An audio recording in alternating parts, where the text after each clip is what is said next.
Hi guys, welcome to my new blogs.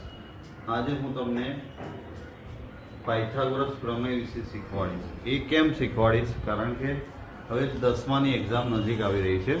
એ સ્ટુડન્ટને થોડીક trick આપવું તો એ વારંવાર પ્રશ્ન પૂછાતો હોય છે એક્ઝામમાં. ચાલો હું તમને પાયથાગોરસ પ્રમેય વિશે સમજાવું છું. તો આવો પ્રશ્ન પૂછાય તો પહેલાં શું કરવું પડે? એક કાટખૂણો ડ્રો કરી દેવાનો, ત્રિકોણ. એટલે કે આ કાટખૂણો આ રીતે ડ્રો કરવાનો.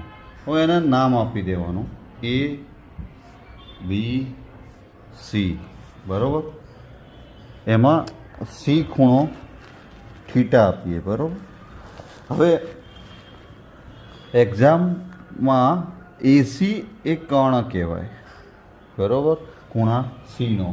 BC એની પાછળની બાજુ કહેવાય અને AB છે એની સામેની બાજુ કહેવાય, બરાબર. તો એક્ઝામમાં આપણે શું કરવાનું હોય છે? એક્ઝામમાં એટલે કે કર્ણનો વર્ગ એટલે કે એસીનો વર્ગ ઇઝ ઇક્વલ ટુ એબીનો વર્ગ વત્તા બીસીનો વર્ગ. આ આપણે ઇક્વેશન સમીકરણ સાબિત કરવાનું હોય છે. એટલે ઘણા છોકરાઓને આ તકલીફ પડતી હોય છે. તો એના માટે તમારે શું કરવાનું છે? સાબિતી કઈ રીતે કરવી? તો સાબિતી માટે આપણે શું કરીશું? ફરીથી ખૂણો ડ્રો કરીશું, બરાબર.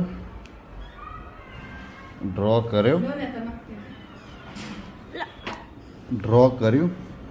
એબીસી ખૂણો છે, એમાં એક સીધી રેખા દોરવાની. એ રેખા છે બીડી, બરાબર. એ બીડી એક કાટખૂણોવાળી રેખા છે. એટલે બે ત્રિકોણ, આ જે કાટકોણ ત્રિકોણ એબીસીમાં બે કાટખૂણા ત્રિકોણ પડશે. એટલે પહેલાં આપણે બે સમીકરણો સાબિત કરીશું. એમાં ત્રિકોણ એબીસી ઇઝ ઇક્વલ ટુ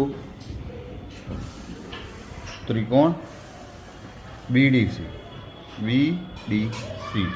તો આનું પહેલું ઇક્વેશન કેવી રીતે સાબિત કરીશું?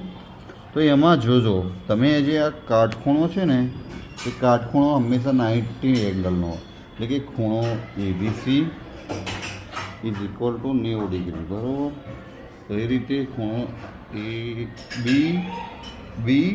BDC પણ 90નો થાય. તે બંને સરખા છે. તો રેખાનું એટલે હવે રેખા સમાંતરનો રિપ્લાય એડ કરીએ છીએ. તો એમાં જુઓ, ખૂણો જે છે ને, એ ખૂણો ABC સમાંતર છે ખૂણો BD અને C, એટલે કે ખૂણો BDC, બરાબર. હવે સમાંતર છે એટલે શું થશે? AC upon BC, BC upon CD, બરાબર. એમ થશે. તો AC into CD is equal to BCનો વર્ગ. આને તમે સમીકરણ 1 અથવા ઇક્વેશન નંબર 1 આપી દો, બરાબર. ઇક્વેશન નંબર 1 આપી દો.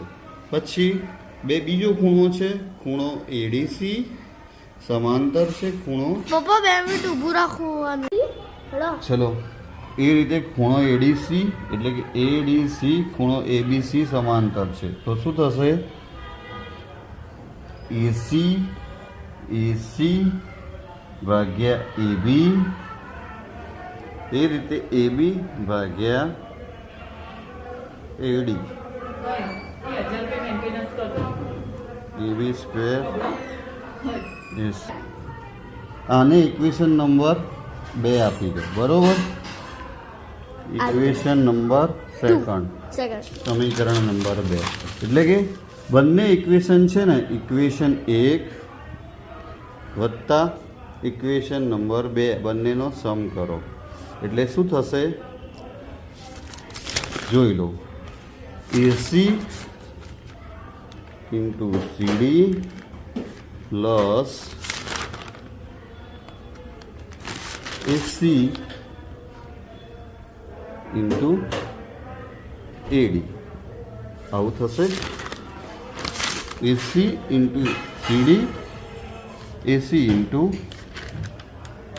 એડી બરાબર આવું થશે. ઇઝ ઇક્વલ ટુ બીસીનો વર્ગ વત્તા એબીનો વર્ગ થશે આવું. હવે એસી કોમન નીકળી જશે એટલે સીડી વત્તા એડી થશે વત્તા બીસીનો વર્ગ ઇઝ ઇક્વલ ટુ એબીનો વર્ગ બરાબર. તો એ સીડી વત્તા એડી એટલે શું થશે? એસી. એટલે AC into AC is equal to બીસીનો વર્ગ વત્તા એબીનો વર્ગ બરાબર. તો એસીનો વર્ગ ઇઝ ઇક્વલ ટુ એબીનો વર્ગ વત્તા બીસીનો વર્ગ. એટલે આ સાબિત થઈ ગયો પાયથાગોરસનો પ્રમેય. આ રીતે સાબિત થાય છે ને આ રીતે એક્ઝામમાં તમે કરી શકો છો. આ રીતે કરશો તો તમને પૂરામાંથી પૂરા માર્ક્સ મળશે. જો તમને વિડીયો ગમ્યો હોય તો લાઈક શેર અને સબસ્ક્રાઈબ કરજો.